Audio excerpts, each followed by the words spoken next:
नमस्कार। आप सबका क्लास में एक बार फिर से स्वागत है। पिछले कक्षा में हम लोगों ने बात किया था जो खनिज संसाधन हम लोग बात कर रहे थे। तो खनिज संसाधन हम लोगों ने उसका सबसे पहले खनिज किसे कहते हैं ये देखा। फिर हमने देखा कि खनिज के कितने प्रकार हैं, है ना। तो भारत में खनिज के मुख्यतः दो प्रकार होते हैं, इसकी हमने चर्चा की है, धात्विक खनिज और अधात्विक खनिज। धात्विक खनिज में भी दो पार्ट थे, लौह युक्त अलौह युक्त, और अधात्विक में भी दो पार्ट थे, कार्बनिक और अकार्बनिक। वो इसके बाद हमने दूसरे कक्षा में जो बात किया, धात्विक खनिज किसे कहते हैं, लोहा का मतलब कौन कौन सा अयस्क होता है, ये सब हम लोगों ने बात किया। इस क्लास में हम लोग बात करने वाले हैं भारत में खनिज की कितनी पेटियां हैं। तो क्वेश्चन है कि भारत में खनिज की कितनी पेटियां हैं, सबका विस्तार से वर्णन करें। भारत में खनिज की पेटियां। अब ये जो क्वेश्चन है आप लोगों का, पेटी का मतलब होता है, देखिए, जहां खनिज अधिक मात्रा में पाया जाता है उस बेल्ट को, उस पूरे क्षेत्र को हम लोग कहते हैं खनिज पेटी। ठीक है।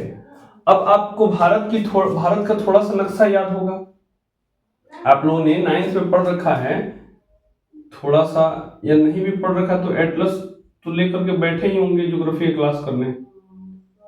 तो इसको अगर थोड़ा सा ऐसे हम लोग देखें, ठीक है, और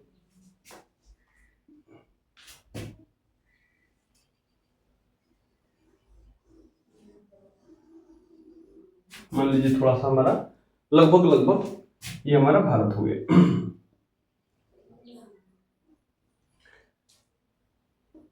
ठीक है। तो भारत में कहा जाता है कितनी खनिज की पेटियां हैं। मुख्य रूप से भारत में अगर देखा जाए तो, अगर आप देखेंगे तो ये वाला जो पूरा का पूरा हिमालय वाला क्षेत्र है, ये पूरा का पूरा हिमालय है, तो ये पर्वतीय क्षेत्र है। इसके नीचे ये वाला जो क्षेत्र है आप देखेंगे पूरा गंगा जमुना का ये दोआब क्षेत्र है, ये पूरा, है ना। ये पूरा हमारा जो है थोड़ा सा बिहार, मतलब पूरा बिहार, थोड़ा सा झारखंड, उत्तर प्रदेश, ये जो पूरा रीजन है हमारा, ये पंजाब हरियाणा वाला, ये पूरा का पूरा मैदानी क्षेत्र है। तो ये हो गया मैदानी क्षेत्र, ये हो गया पर्वतीय क्षेत्र, और इसके नीचे ये जो हमारा रीजन कहलाता है, ये पूरा ऐसे जो त्रिभुजाकार है, इसको हम लोग बोलते हैं दक्कन का पठार। दक्कन का पठार। आप लोग ये, मैं आशा कर रहा हूं कि 9th में थोड़ा बहुत पढ़े होंगे, नहीं भी पढ़े तो समझ लीजिए कि भारत का जो भौतिक स्वरूप है उसको हम लोग 5 भागों में बांटते हैं। एक हो गया उत्तर का पर्वतीय क्षेत्र, उसके नीचे मैदानी क्षेत्र है, इसके नीचे ये पूरा का पूरा पठारी इलाका है, ये तटीय क्षेत्र है, ये सब, ये दोनों जो यहाँ पे आपको दिखेंगे, ये इधर बंगाल की खाड़ी है, इधर अरब सागर है, तो ये तटीय क्षेत्र हो जाएंगे। और यहाँ का जो ये वाला राजस्थान वाला इलाका है, ये मरुस्थलीय क्षेत्र। राजस्थान का इलाका जो ये है मरुस्थल है। यहीं पे अरावली पर्वत है, यहीं पे आप जाएंगे तो ये अरावली पर्वत है ऐसे।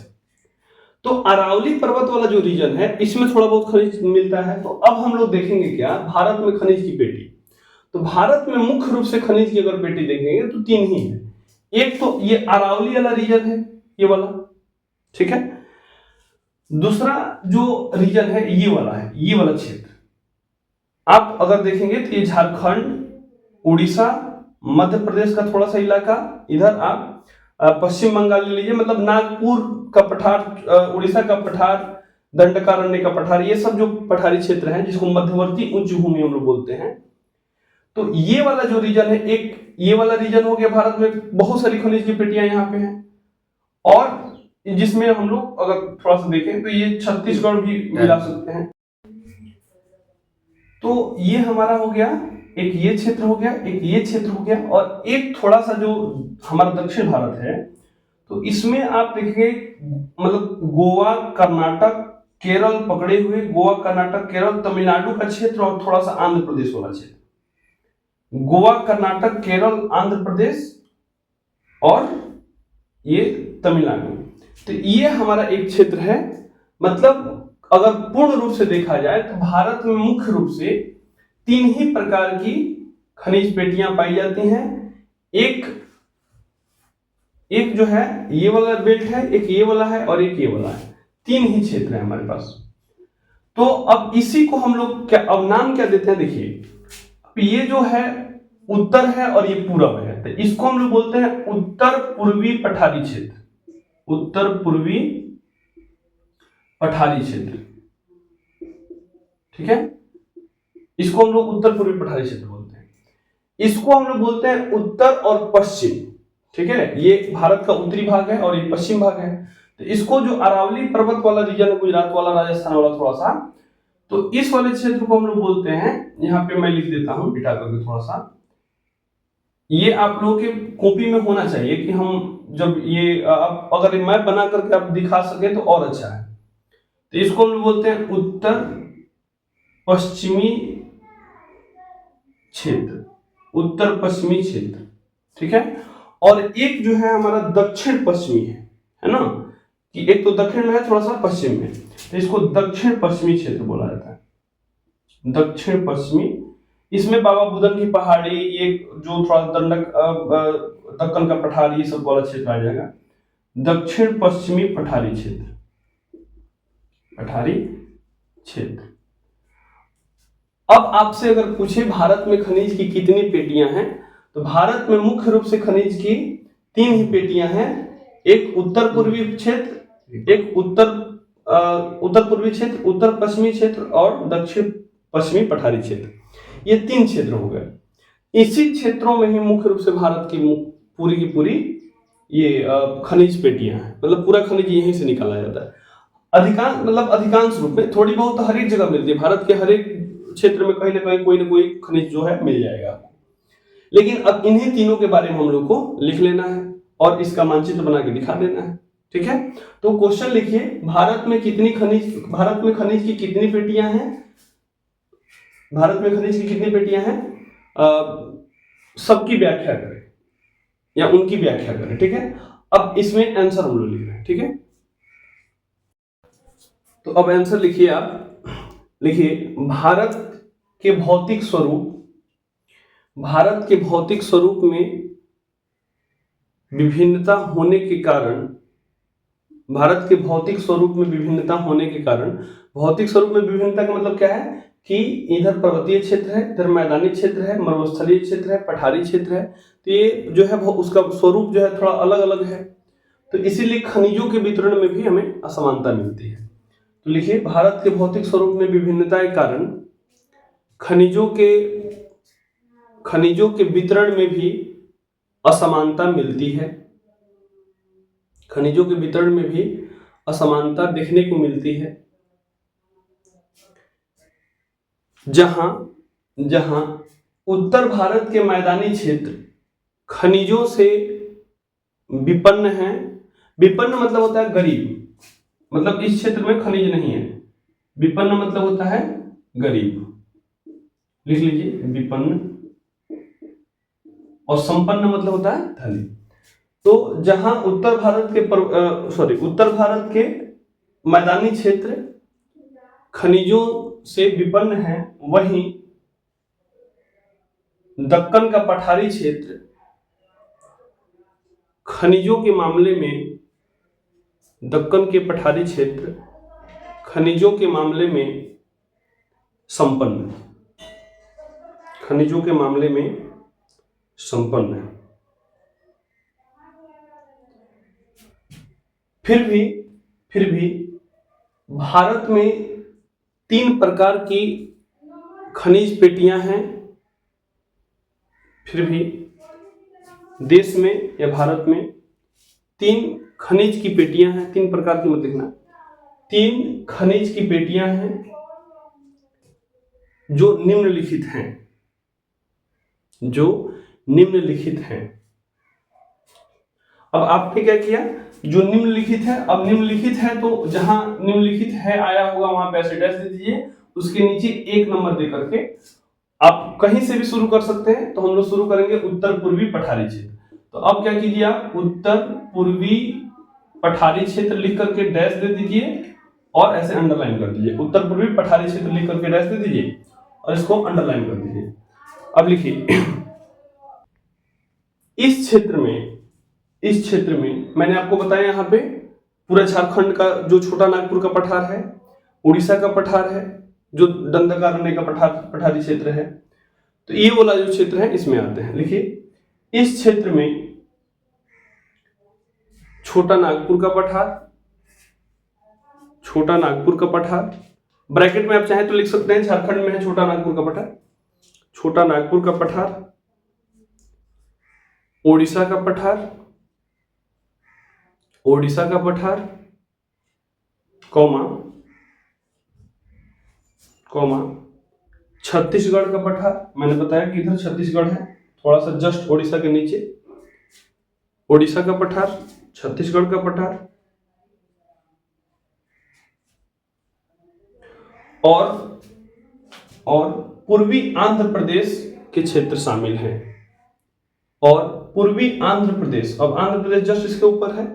किसी को अगर याद हो तो, अगर आप भारत का नक्शा थोड़ा बहुत अगर जानते हैं तो यहाँ पे है तमिलनाडु, यहाँ पे है आंध्र प्रदेश, यहाँ पे है छत्तीसगढ़, इधर है तेलंगाना, इधर कर्नाटक हो जाएगा, यहाँ पे महाराष्ट्र हो गया, ठीक है, यहाँ पे ये पूरा मध्य प्रदेश हो गया, इसके ऊपर तुरंत ये उड़ीसा है, इसके ऊपर झारखंड है यहाँ, तो पूर्वी आंध्र प्रदेश के क्षेत्र आते हैं। अब देखिए ये तो आपने लिख दिया कि ये कहाँ तक है, तो आपने बताया कि झारखंड, उड़ीसा, छत्तीसगढ़, आंध्र प्रदेश, माने ये जो क्षेत्र है मुख्य रूप से उत्तर पूर्वी पठारी क्षेत्र के अंतर्गत आते हैं। अब इसमें आपको बताना है कि इसमें कौन से अयस्क मिलते हैं, कौन से धातु मतलब कौन से खनिज मिलते हैं। अब इसमें आप देखेंगे उत्तर पूर्वी पठारी क्षेत्र में, तो ये पठार है, तो इसमें मुख्य रूप से आपको लौह अयस्क की अधिकता है। लौह अयस्क, लोहा, मैग्नीज, ये सब लौह अयस्क के अलावा थोड़ा सा जो रानीगंज वाला इलाका है हमारा, जो कलकत्ता पश्चिम बंगाल वाला है, तो रानीगंज वाला जो इलाका है इसमें ये पूरा का पूरा कोयला क्षेत्र है। तो लोहा और कोयला होने के कारण आप देखेंगे कि पूरा का पूरा जो लौह इंडस्ट्री है हमारा, आयरन एंड स्टील इंडस्ट्री है, ये पूरा का पूरा इसी क्षेत्र में है। चूंकि लोहा भी इसी क्षेत्र में मिलते हैं और कोयला भी इसी क्षेत्र में मिलते हैं।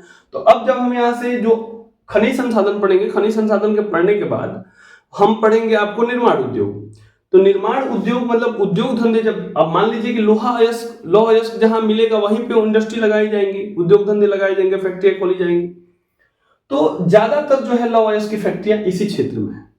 आप देख लीजिए राउरकेला जो थी है क्षेत्र है, दुर्गापुर जो पश्चिम बंगाल वाला क्षेत्र है, क्या बोलते हैं, इसके अलावा झारखंड में ये जो Tata iron and steel company है, टिस्को, तो ये सब जो है जमशेदजी टाटा जिन्होंने स्थापना की जमशेदपुर, पूरा का पूरा जो रीजन आप देखेंगे कि लौह अयस्क से और कोयला मिलने के कारण ही निर्माण उद्योग में मतलब बहुत सारी फैक्ट्रियां इधर खोली गई हैं। अब उसके बाद दूसरा आप लोग बना दीजिए उत्तर पश्चिमी क्षेत्र या दक्षिण पश्चिमी पठारी क्षेत्र। उत्तर पश्चिमी क्षेत्र मतलब कोई एक, तो उत्तर पश्चिमी क्षेत्र हम लोग लिख लेते हैं पहले। लिखिए इसके अंतर्गत मैंने बताया यहाँ पे अरावली पर्वत है, तो लिखिए इसके अंतर्गत अरावली का क्षेत्र, इसके अंतर्गत अरावली का क्षेत्र कौमा खंभात की खाड़ी। यहाँ पे आप आएंगे ना तो यहाँ पे भारत का खंभात की खाड़ी है, गुजरात में खंभात की खाड़ी। यहाँ से नमक वाला जो नमक जो है जितना सारा ये सब हम लोग यहाँ से मिलते हैं, तो नमक भी एक प्रकार का खनिज है। तो अरावली का क्षेत्र कौमा खंभात की खाड़ी आदि शामिल हैं। अब देखिए यहाँ पे जो है इस क्षेत्र में क्या पाया जाता है, तो यहाँ लौह अयस्क पाया जाता है, यहाँ अलौह अयस्क पाया जाता है। जैसे सीसा हो गया, चांदी हो गया, ये क्या बोलते हैं संगमरमर का जो चट्टान हो गया, पर जो ज्यादातर देखेंगे आप राजस्थान वाले इलाके में पूरा का पूरा जो है संगमरमर का मतलब पथरीला इलाका ज्यादा है, तो ये सब वो जो खनिज हैं यहीं पे मिलते हैं। तो लिख लीजिए इसमें इस क्षेत्र में इस क्षेत्र में सीसा, जिंक, जस्ता, चूना पत्थर, सीसा, जिंक, चूना पत्थर, बलुआ पत्थर, कौमा,